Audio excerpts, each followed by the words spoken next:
लड़कियों अगर रेप रुकता नहीं है ना तो लेटो और उसे एंजॉय करो। सुन के गुस्सा आ रहा है क्या? लेकिन ये मैंने नहीं कहा है, ये कहा है एक देश के चुने हुए प्रतिष्ठित, जिसको आप माननीय बोलते हो, एमएलए के.आर. रमेश कुमार। जी हाँ, कर्नाटक असेंबली का एक चुना हुआ elected member K R. Ramesh Kumar, जो कि अपोजिशन पार्टी से बिलोंग करता है, कांग्रेस पार्टी से specially. What he said to his speaker of the house कि rape is inevitable, just lie down and enjoy it. तो इस अगर तुम्हारी बेटी होती तो तुम उससे भी यही बोलते, तुम्हारी पोती होती तो तुम उससे भी यही बोलते कि अगर रेप रुक नहीं रहा है तो अपनी बेटी से बोलो कि एंजॉय करे उसे पोजीशन बदल के। कुछ तो शर्म रखो, चोर तो तुम हो ही, डकैत तो तुम हो ही।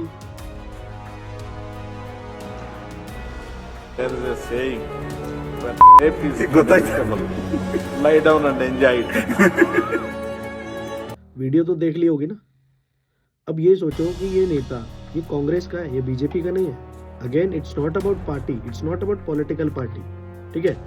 बात है कि आप ये सोचो कि भरे हुए हैं, ये देश की एक ऐसी प्रतिष्ठित एक लेजिस्लेटिव असेंबली जहां पे लॉ बनाए जाते हैं, वहां पे ये बैठ के क्या कह रहा है? ये कह रहा है कि if rape is inevitable then lie down and enjoy it. तो इस पता होना चाहिए कि क्या उसकी अपनी बेटी होती तो ये जाके उससे कहता?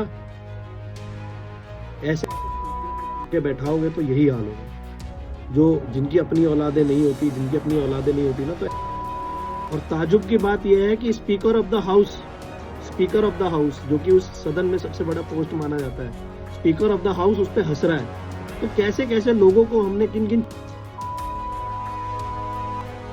will be there, then what's the point to making on laws for the rape and any crime? आके ज्ञान देते हैं कि बेटियां देश का भविष्य होती हैं, ये होती हैं, वो होती हैं। अरे तो इससे अच्छा फिर जिंदा ही जला दो इन्हें। अपने भी घर में क्यों बेटियां रखी हुई है? मत रखो इनको। विधानसभा किसी भी राज्य का एक मंदिर होता है जहां पे कानून बनाया जाता है, जहां पे किसी भी व्यक्ति की जातिगत, व्यक्तिगत और किसी भी समाज समुदाय के लिए ध्यान में रखकर कानून बनाए जाते हैं, जहां से लोगों को उम्मीद होती है कि हमारे लिए, हमारे फेवर में कानून बनाया जाए। लेकिन अगर सोचो कि आपके द्वारा चुने गए प्रतिनिधि आपके बारे में ऐसी सोच रखे, आपके बेटियों बच्चियों के बारे में ऐसी सोच रखे, तो न जाने क्या होगा। फिर कैसे रेप इनएविटेबल हो सकता है? फिर तो अगर वो है तो फिर इनको कोई वैसे भी फर्क नहीं पड़ता, इनकी सोच दिखती है। अभी भी टाइम है, बोलना शुरू करो, वरना कब ये बहन बेटियों को बेचना शुरू कर देंगे आप सोच भी नहीं सकते। जो आदमी देश बेच सकता है, वो आदमी इंसानों को बेचने में बिल्कुल भी कतराएगा नहीं। एनसीआरबी की रिपोर्ट पढ़ना जाके, रेप्स की, क्राइम की अगेंस्ट वुमेन के जो केसेस हैं वो कितने हैं 2022-23 में, अगर सिर्फ बताऊं तो 2,93,000 है। जाके चेक कर लेना, ऑफिशियल वेबसाइट है।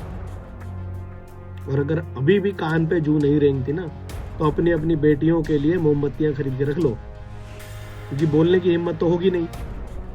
और यही होने वाला है। फिर आज ये बोल रहे हैं, कल को ये रिस्ट्रिक्शंस लगाएंगे।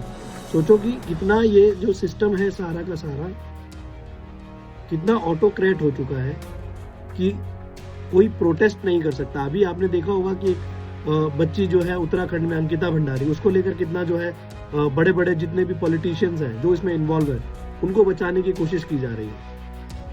क्या किसी बड़े नेता की बेटी होती तो ऐसा किया जाता? किसी जज की बेटी होती तो ऐसा किया जाता? वो बेचारी सिर्फ अपने सपनों को उड़ान देने के लिए कमा रही थी, कहीं रह रही थी, लेकिन उसके साथ क्या हुआ? तो you have to and we have to together raise the voice.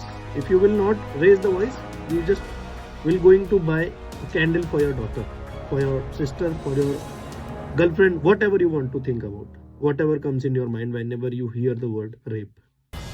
That's it.